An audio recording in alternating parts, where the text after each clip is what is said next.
The Galaxy Assembly had ruled the Milky Way for 40,000 years.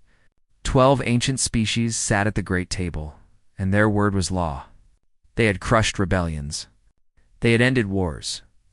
They had wiped entire civilizations from existence when those civilizations refused to obey today. They gathered to discuss the human problem. High Arbiter Voroth stood at the center of the assembly hall on the neutral station called Convergence Prime. His body was tall and thin, covered in dark blue scales that caught the light.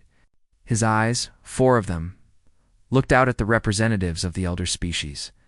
Behind him, a massive screen showed a map of the galaxy. A small cluster of stars glowed red human space. 300 years, Voroth said. His voice was calm, but there was anger underneath. 300 years since these creatures crawled out of their small world, and now they control 200 star systems. Murmurs spread through the hall. Some of the elder species remembered when humans first made contact. They had seemed so small then, so weak, so easy to ignore. That had been a mistake. They refused to follow our trade laws, Voroth continued. They build warships without our permission. They expand into territory we have not given them. And when we send diplomats to correct them, they smile and nod and do exactly what they want. He paused.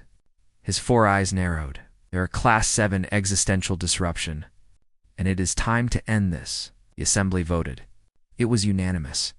Humanity would receive a final warning. They would surrender most of their colonies. They would destroy their military fleet. They would allow the assembly to monitor their genetics, to make sure they never became a threat again, if they refused. The assembly would send 8,000 warships to burn their worlds to ash. Ambassador Kelnus was chosen to deliver the message. He was from a species known for diplomacy, with soft gray skin and large black eyes that made other species trust him. He had delivered many ultimatums in his long career. Most species cried, some begged. A few tried to attack him on the spot. He wondered what the humans would do. His ship arrived at Earth 3 days later. The planet was blue and green and covered in clouds. Millions of lights glittered on the night side. Kelnus had read the reports about humans, about their wars and their history and their strange habit of fighting each other almost as much as they fought others. He did not understand them, but he did not need to understand them. He only needed to deliver the message. A shuttle took him down to the surface, to a city called Sol. The buildings were tall and clean, and the streets were full of people who barely looked at his shuttle as it landed. Kelnus found this strange.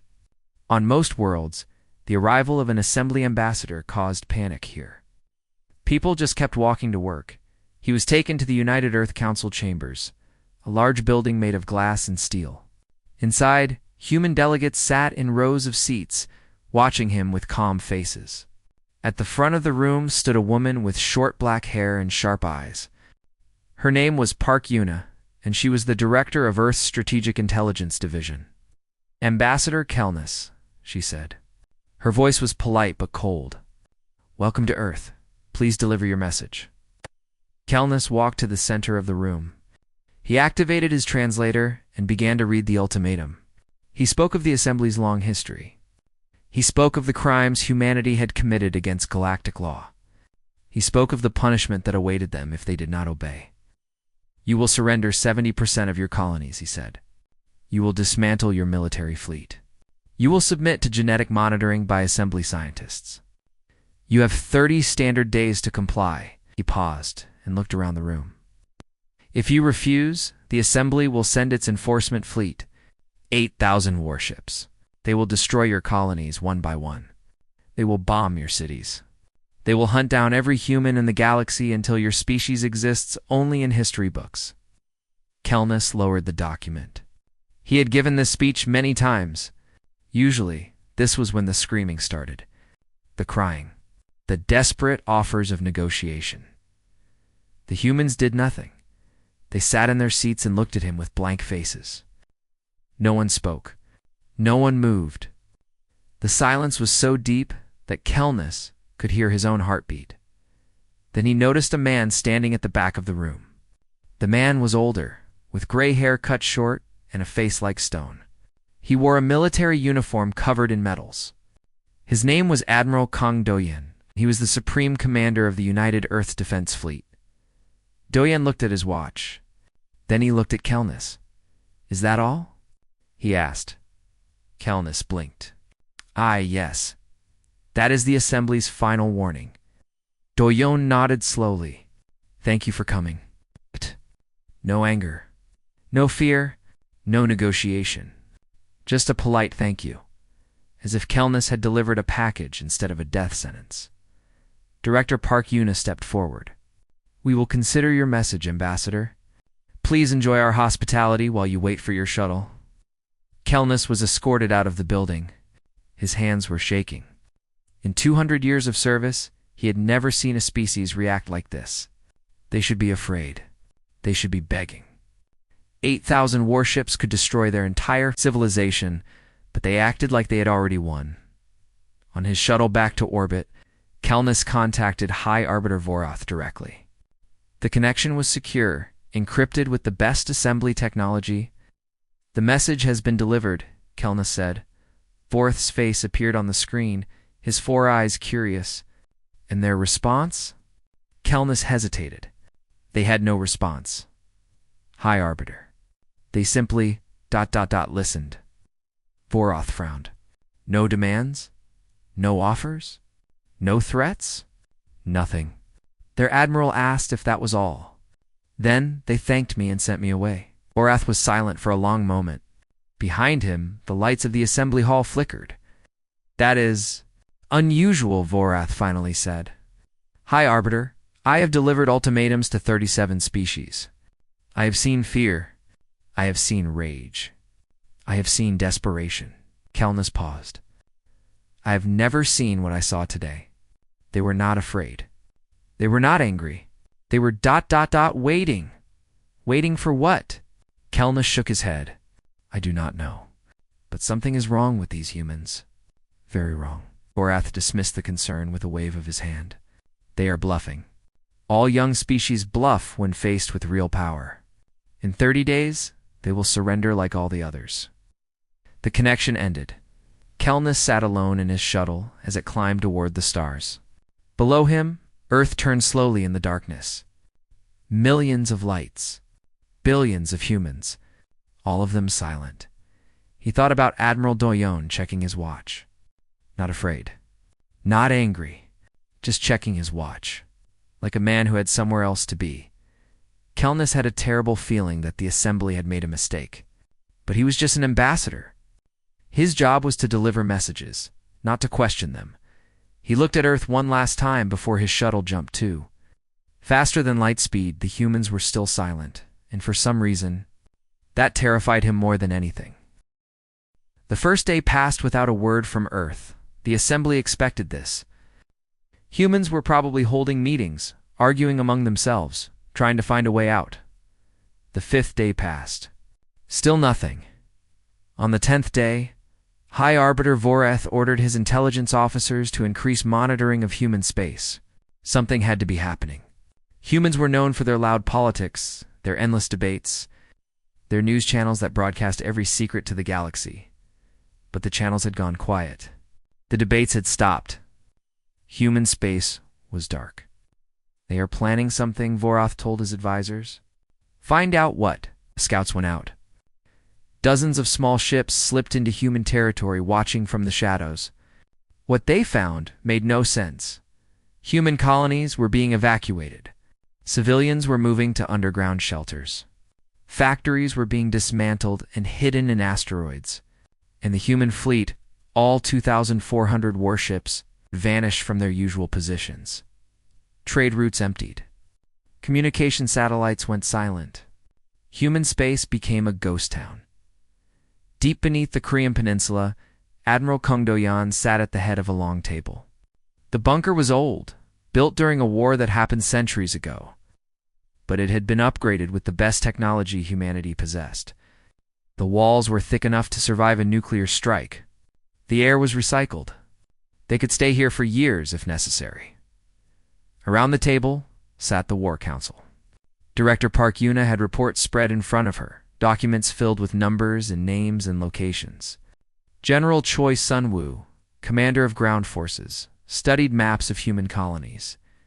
Captain Lee Min-ho, recently promoted, listened quietly in the corner. And Dr. Kim Soo-jin, chief scientist of Project Obsidian, typed on a small computer. 8,000 warships, Park Yuna said. The Assembly's enforcement fleet is the largest military force in the galaxy. They have destroyed 17 species throughout history. 17.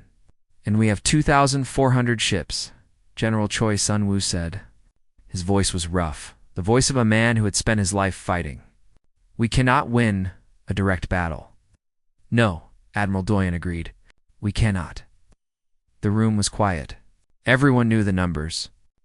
Everyone had done the math. In a straight fight, humanity would lose. Their ships would be destroyed, their colonies burned, their people scattered. Then what do we do? Sun-woo asked. Run, hide, surrender. Doyen looked at him with calm eyes. We do what humans have always done, General. We change the rules. He turned to Dr. Kim Soo-jin. She was young, barely 40 years old, but her mind was sharper than anyone else in the room. She had spent 15 years building something in secret, something that even most of the government did not know about. How long until Project Obsidian is ready? Doyen asked. Soo-jin looked up from her computer. 12 more days, Admiral. We need to finish placing the last platforms. You have 10. Soo-jin nodded. She did not argue. She never argued. She simply found a way to do what needed to be done. Park Yuna leaned forward. What about our response? The Assembly expects an answer. Admiral Doyen smiled, but there was no warmth in it. Our response is silence. Let them wait. Let them watch. Let them wonder what we are doing. That will make them angry, Yuna said. Good. Angry enemies make mistakes.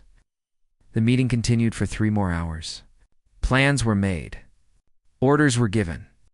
Ships were moved to new positions, hidden in nebulas and asteroid fields where the Assembly's scouts could not find them. On the 20th day, Warlord Thenic arrived at the border of human space. He was the military commander of the Assembly's enforcement fleet, a creature built for war.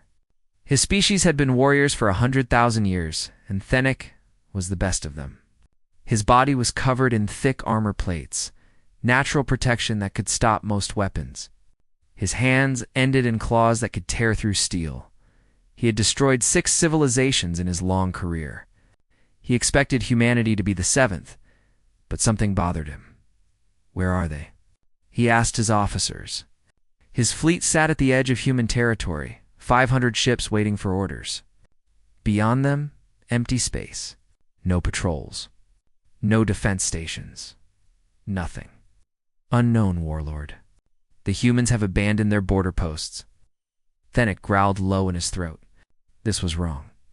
Species facing destruction did not abandon their borders. They built walls. They gathered armies. They made desperate last stands. They did not disappear. Send more scouts, he ordered. Find their fleet. The scouts searched for 5 days. They found empty stations and abandoned colonies. They found civilian ships hiding in asteroid fields. But the human warships were gone, vanished like smoke in the wind. Thenic had fought many enemies. He had seen fear take many forms. Some species ran. Some species hid. Some species fought with the strength of madness. But he had never seen an enemy just ... wait. On the 25th day, High Arbiter Vorath contacted Thenic directly. Why haven't they responded? Vorath demanded. It has been nearly a month. I do not know, High Arbiter. They have gone silent. Silent. What does that mean? It means they are not talking, not negotiating, not threatening. They have pulled back their fleet and hidden their people, and now they are just watching us. Vorath's 4 eyes blinked rapidly, a sign of confusion among his species. This makes no sense. Every species we have threatened has responded. Some surrender. Some fight. But all of them respond. Perhaps they are planning something, Thenic suggested. They have 2,000 ships. We have 8,000. What could they possibly plan? Fennec did not have an answer. On the 29th day, as the deadline approached, a single transmission arrived at the assembly hall. It came from Earth. From a channel that had been silent for almost a month, High Arbiter Voreth opened it personally. He expected a surrender, or perhaps a desperate plea for more time. Instead, he found only two things: coordinates and a time. No words. No explanation. Just numbers. What is this? Voreth asked. His advisors studied the coordinates. They pointed to a dead star system at the edge of assembly territory, a place called the Void of Kessera. Nothing lived there. Nothing had lived there for millions of years. It appears to be a meeting location, one advisor said. Perhaps they wish to negotiate in neutral territory. Aroth considered this. It made sense. Humans were proud creatures. Perhaps they wanted to surrender without other species watching. Send Fennec, Voreth ordered. 500 ships. If this is a trap, destroy them. If they wish to surrender, accept it. The message was sent. The fleet was mobilized. On the 30th day, Warlord Fennec's 500 ships jumped to the Void of Kessera. They emerged from faster-than-light travel in perfect formation. Weapons ready, shields at full power. The dead star hung in the distance, a cold ball of iron that had stopped burning long ago. Around it, nothing. Empty space. Darkness, then Fennec's sensors found something. A single ship floating in the void. Human design, small, alone. One ship. Fennec's officer said. They sent one ship. Fennec studied the vessel on his screen. It was a human battleship called the Silent Wrath. Not their largest ship. Not their newest. Just a single warship facing 500 enemies. Hail them, Fennec ordered. The communication channel opened. A human face appeared on screen. The man was young, with black hair and calm eyes. He wore a captain's uniform, clean and pressed, as if he was attending a ceremony instead of facing death. His name was Lee Minho. Warlord Fennec, Minho said. His voice was polite, almost friendly. Thank you for coming. Fennec leaned forward. You are here to surrender? Captain Lee Minho smiled. It was a small smile, barely visible, but something about it made Fennec's claws tighten. Minho said, We are here to give you our response. The deadline had passed.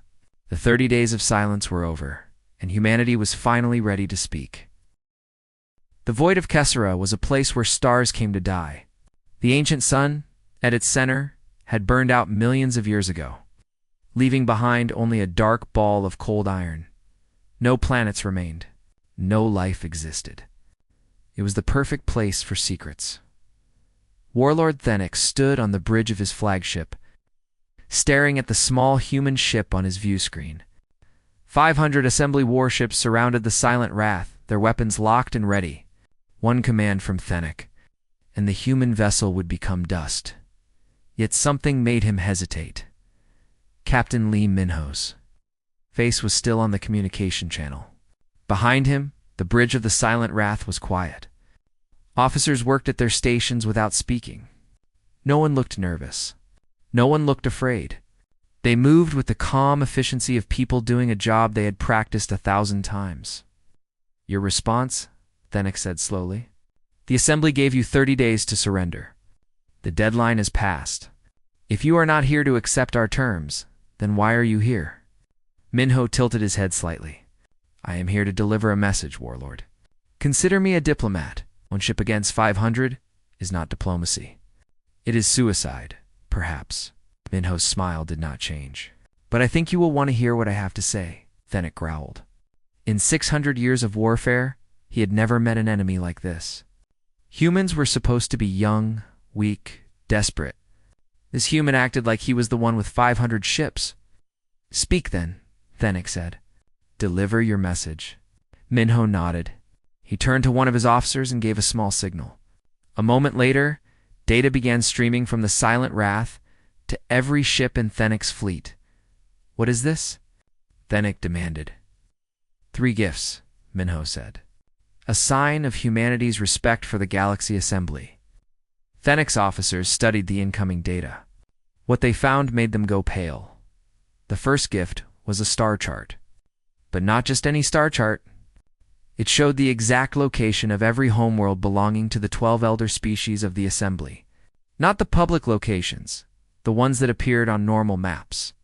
The real locations. The hidden ones. The coordinates that each species guarded with their lives. How did you get this? Fennec whispered. His own homeworld was on that map. A secret his species had protected for 200,000 years. We have been watching, Minho said. For a very long time, the second gift was worse. Detailed plans of the Assembly's defense networks. Shield frequencies. Weapon placements. Communication codes. Patrol schedules. Everything that protected the elder species from attack, laid out like a blueprint. This is impossible, one of Fennec's officers said. This information is encrypted with the highest security in the galaxy. No one could break it. No one except humans, Minho replied. We are very good at finding secrets, Warlord. Your assembly has many. Fennec's claws dug into the arm of his chair. Anger burned inside him, mixed with something he had not felt in centuries. Fear. Real fear. And the third gift? He asked. The final piece of data appeared on screen. A simple countdown timer. 72 hours, displayed in numbers that needed no translation. In 72 hours, Minho said, if a single assembly vessel remains in human space, we will consider it an act of war. He paused, letting the words sink in. And we do not give warnings twice. Fennec stood up from his chair. His massive body cast a shadow across the bridge. You threaten us? You have 2,000 ships.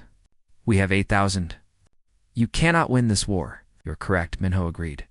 In a fair fight, we would lose. But Warlord, who said anything about a fair fight? Minho leaned forward, and for the first time, his calm mask slipped just a little. Behind his eyes, Fennec saw something cold, something patient, something that had been waiting for this moment for a very long time. Your fleet is large, Minho said. But your homeworlds are unprotected. Your supply lines are long. Your communication networks are fragile. You have spent 40,000 years conquering species that fought you head-on. You have never faced an enemy that fights like us. How do humans fight? We don't. Minho smiled again, and this time it was a predator's smile. We wait, watch. We learn, and when the time is right, we strike at the places you forgot to defend. Fennec thought of the star chart, the homeworld locations, the defense network plans. Everything humanity would need to launch attacks against worlds that had never known war. You would strike our homeworlds, Fennec asked.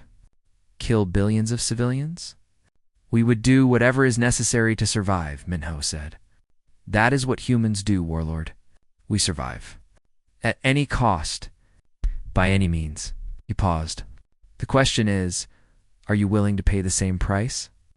The bridge was silent. 500 warships waited for orders. Thousands of weapons pointed at a single human vessel. Fennec could destroy the silent wrath with one word, but that would not delete the data humanity had just sent. That would not erase the countdown timer. That would not change the fact that humans knew where every elder species slept at night. You are insane, Fennec said finally. We are human, Minho replied. Sometimes it is the same thing. He straightened in his chair, his calm returning. 72 hours, Warlord? Take your fleet and go home. Tell the Assembly that humanity has received their final warning. Tell them we acknowledge their message. And tell them this. Minho's eyes locked onto the screen. We are not afraid. We have never been afraid. And if you come for us, we will make you pay a price so high that your grandchildren will weep when they hear the stories. The communication channel closed. A moment later, the silent Wrath's engines flared. The ship turned away from Fennec's fleet, moving without hurry, without fear. Then it jumped too faster than light speed and vanished into the darkness. Fennec stood alone on his bridge, surrounded by 500 warships, and felt like he had just lost a battle he did not understand. His officers waited for orders. Should they pursue? Should they attack? Should they report to the Assembly? Fennec thought for a long time. He thought about the star chart and the defense plans. He thought about the countdown timer ticking away. He thought about his homeworld, where his family lived, where his children were growing up believing they were safe. He thought about Captain Lee Minho's cold smile. "Contact High Arbiter Voreth," Fennec said at last. His voice was heavy, tired. Tell him we have a problem. It's far away, in the bunker beneath the Korean peninsula." Admiral Kung Do-yan received a report that the Silent Wrath had completed its mission. He read it once, then put it aside, and now? Director Park Yuna asked. "Now we wait," Do-yan said. "We gave them 72 hours to leave. If they are smart, they will go. And if they are not smart..." Do-yan looked at the map on the wall. Human space, surrounded by enemies. 2,000 ships against 8,000, numbers that should mean death. But numbers were not everything. Fear was a weapon too. And humanity had just shown the assembly exactly how much they should be afraid. "If they are not smart," Do-yan said quietly, "then we will teach them the hard way." The countdown timer continued. 72 hours.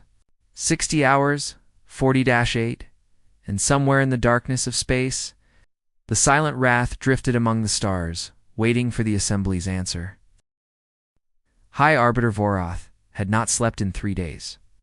The assembly hall, usually a place of power and control, had become a room full of fear. Representatives of the 12 elder species screamed at each other, hanging fingers, demanding answers that no one had. How did humans find their homeworlds? Who was the traitor? How could a species barely 3 centuries old break encryption that had protected them for millennia? Voreth slammed his hand on the table. The room went silent. Nuffy said, "We are the Galaxy Assembly. We have ruled this galaxy for 40,000 years. We do not hide from threats. We do not run from children who play with technology they barely understand." He looked around the room, meeting the eyes of each representative. "I am ordering the full enforcement fleet to human space. 8,000 ships. We will burn their colonies, glass their planets, and scatter their ashes across the void. When we are finished, the word human will be forgotten." Some representatives nodded. Others looked uncertain. But no one argued. Vorath was the High Arbiter. His word was law. The order was sent. Warlord Fennec received the command on the border of human space. He read it twice, then stared out the window of his flagship at the stars beyond. 8,000 ships. The largest fleet the Assembly had mobilized in 10,000 years. Enough firepower to crack planets and boil oceans. Enough soldiers to conquer entire civilizations. And yet, Fennec could not shake the feeling that something was very wrong. The fleet gathered.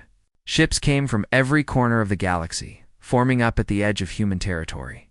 It took 48 hours to assemble them all. By the time the last warship arrived, the human deadline had passed. 72 hours. The humans had given them 72 hours to leave. The Assembly had responded by bringing more ships. "Begin the invasion," Vorath ordered through the communication channel. "Target their nearest colony world. Make an example of them." The nearest human colony was a planet called New Busan. It was a young world.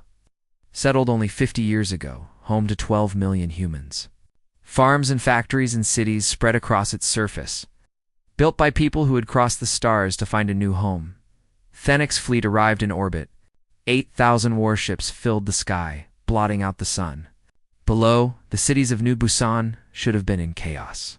People should have been running, screaming, begging for mercy. Instead, the planet was quiet. "Scan the surface," Fennec ordered.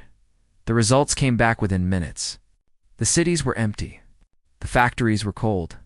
The farms had been harvested and abandoned. 12 million humans had vanished without a trace.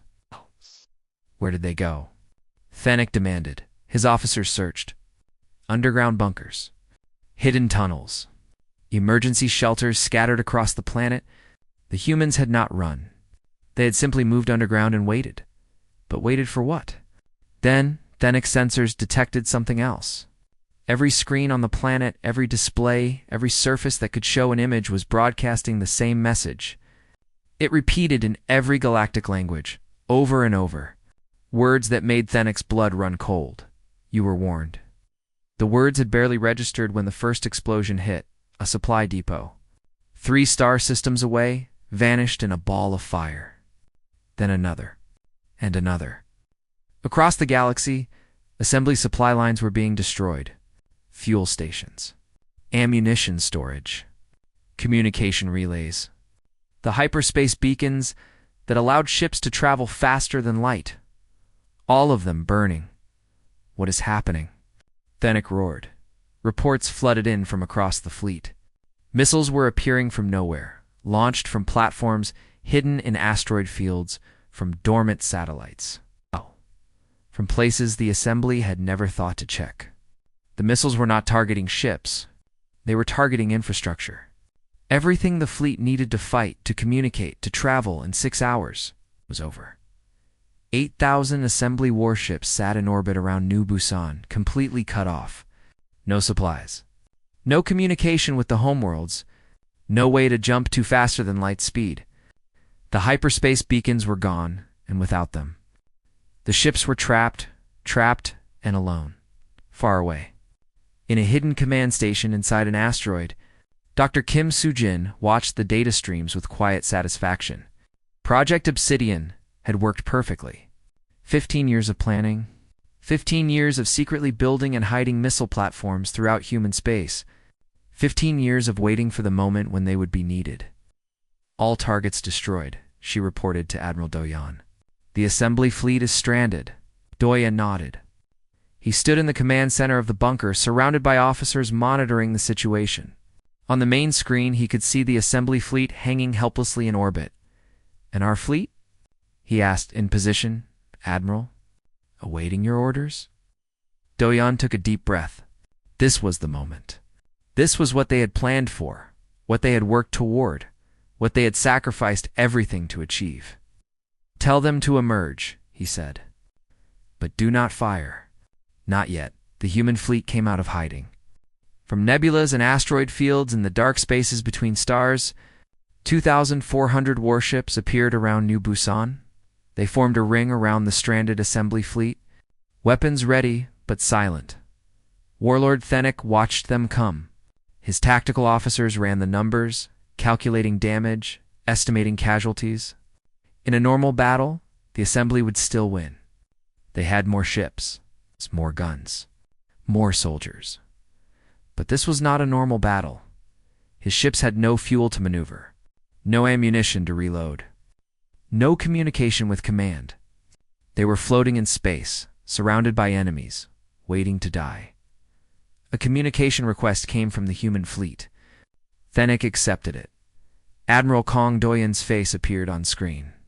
He was older than Captain Minho, with gray hair and a face that showed no emotion at all. Warlord Fennec, Do-yeon said, your fleet is surrounded. Your supply lines are destroyed. Your communication with the assembly is cut.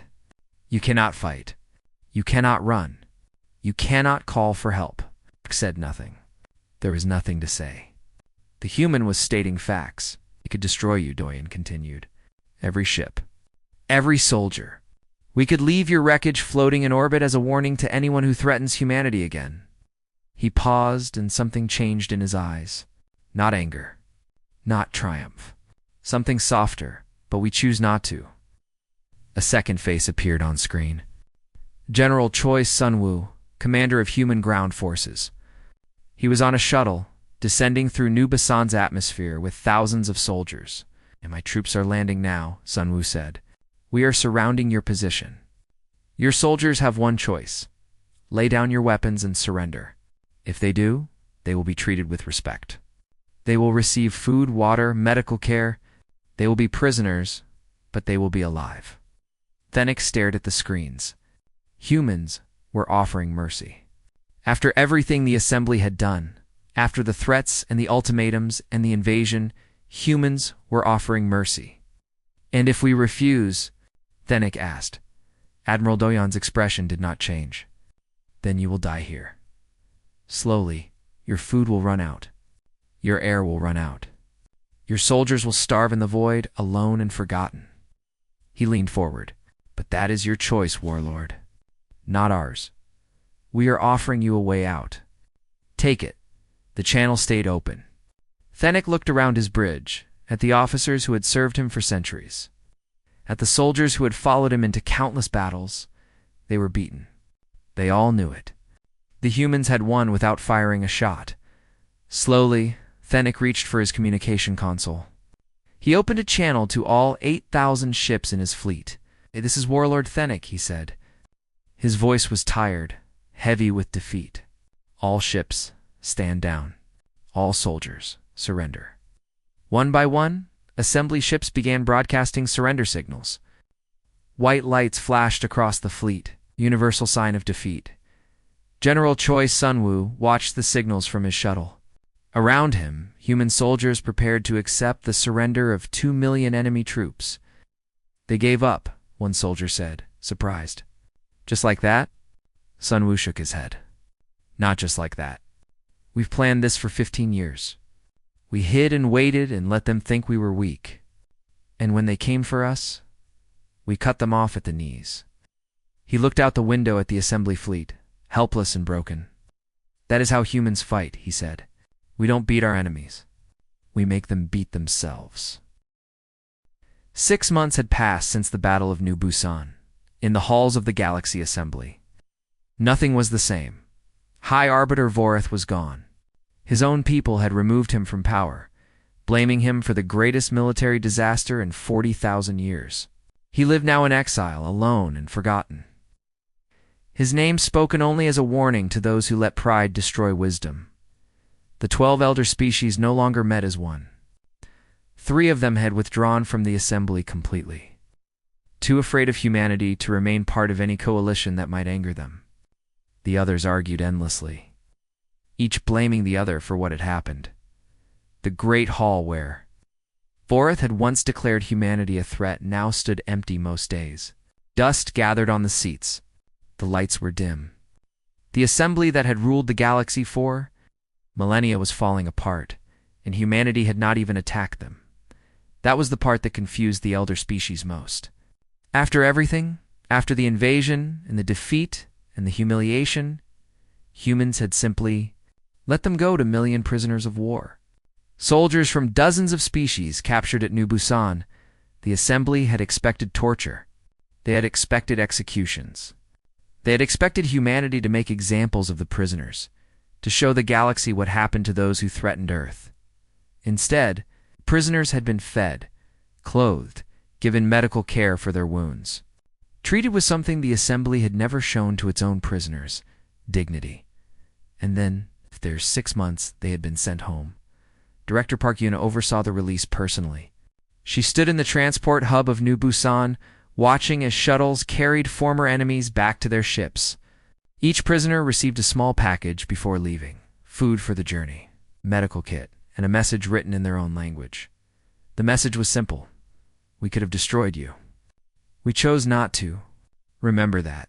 Some prisoners left in silence, too confused to speak. Others bowed to the human guards, a sign of respect among their species. A few even said thank you, though the words seemed strange on their tongues. Warlord Fennec was the last to leave. He walked through the transport hub with heavy steps, his armor dull and scratched from months of captivity. Director Park Yuna met him at the final gate. "Warlord," she said. Her voice was polite, professional. "Your ship is waiting." Fennec stopped. He looked at the human woman, so small compared to him, so fragile. And yet she had helped defeat the greatest military force in the galaxy. "Why?" he asked. The question had been burning inside him for months. "You could have killed us. You could have conquered our worlds. You have the star charts. You have our secrets. Why show mercy?" Park Yuna considered the question. Around her, human soldiers continued their work, efficient and calm. "'Cause strength is not about destruction," she said finally. "Any fool can kill. Any tyrant can conquer. True strength is knowing you could destroy someone and choosing not to." She met his eyes, and Fennec saw something there he had not expected.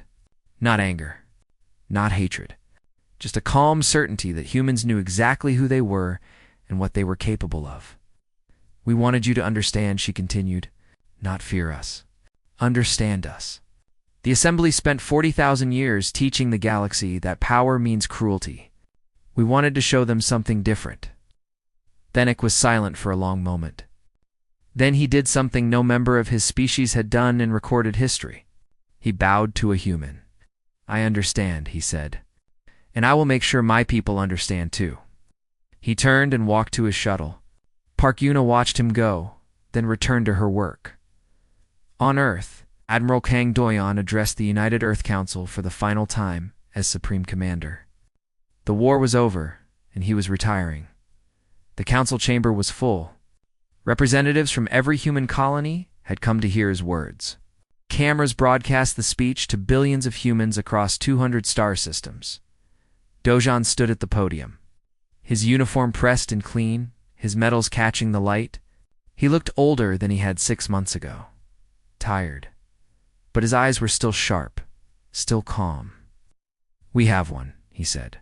His voice was quiet, but it carried to every corner of the room. "The Galaxy Assembly will never threaten humanity again. Their fleet is broken. Their alliance is shattered. They have learned what happens when you underestimate human resolve." He paused, looking out at the representatives. "But we did not fight this war for glory. We did not fight it for conquest. We fought it because we had no choice. The Assembly gave us 2 options, surrender or die. We chose neither." A small smile crossed his face. "We chose to win on our own terms. And then we chose to show mercy to those who would have shown us none." He straightened, his voice growing stronger. "That is what makes us human. Not our ships. Not our weapons. Not our technology. Our ability to be strong without being cruel. Our ability to win without losing who we are." He raised his hand in a final salute. "The galaxy knows us now. They know what we can do. And they know what we choose not to do. That is our greatest victory. Not the battle. Not the surrender. The fact that we proved we are better than those who came to destroy us." The chamber erupted in applause. Representatives rose to their feet, cheering and crying and embracing each other. 6 months of fear and tension and uncertainty finally released in a wave of relief and pride. Admiral Doyon stepped down from the podium and walked out of the chamber. He did not look back. Captain Lee Minho found him outside, standing alone in a quiet garden. The sun was setting over Seoul, painting the sky in shades of orange and red. Admiral Minho said, saluting Doyon, returned the salute, then relaxed. "Just Doyon now, Captain." "I'm retired," Minho smiled. "It doesn't suit you, sir." "No," Dojon agreed. "It doesn't." They stood in silence, watching the sunset. After a while, Minho spoke again. "The Assembly." Doyon considered the question. "Perhaps, someday, old grudges die slowly, and we humiliated them badly. And if they do come back..." Doyon looked at the younger man. "Then we will be ready. We will always be ready. That is the human way." He turned back to the sunset. "But I think they will remember.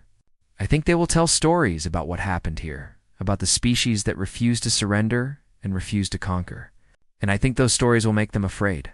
Afraid of us? Afraid of our silence?" Doyon smiled, but it was a tired smile. The galaxy is full of species that roar and threaten and beat their chests. They understand that kind of enemy. But a species that stays quiet, that watches and waits, that strikes when you least expect it and then offers you mercy, that terrifies them. Because they never know what we are thinking. Far away, on a space station at the edge of Assembly territory, a young alien diplomat was beginning his first assignment. He had been sent to establish peaceful relations with humanity, a job that everyone told him was either very important or very dangerous.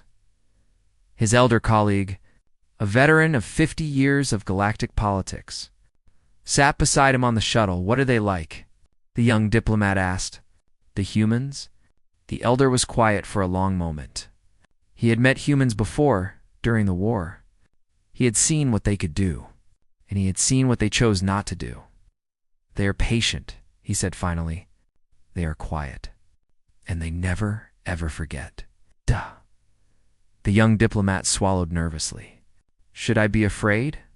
The elder considered this. Outside the shuttle window, the lights of Earth were becoming visible. Billions of tiny stars spread across a blue and green world. No, he said. Not afraid, but respectful. Always respectful. The humans do not want enemies. But if you become their enemy, you will regret it for the rest of your life.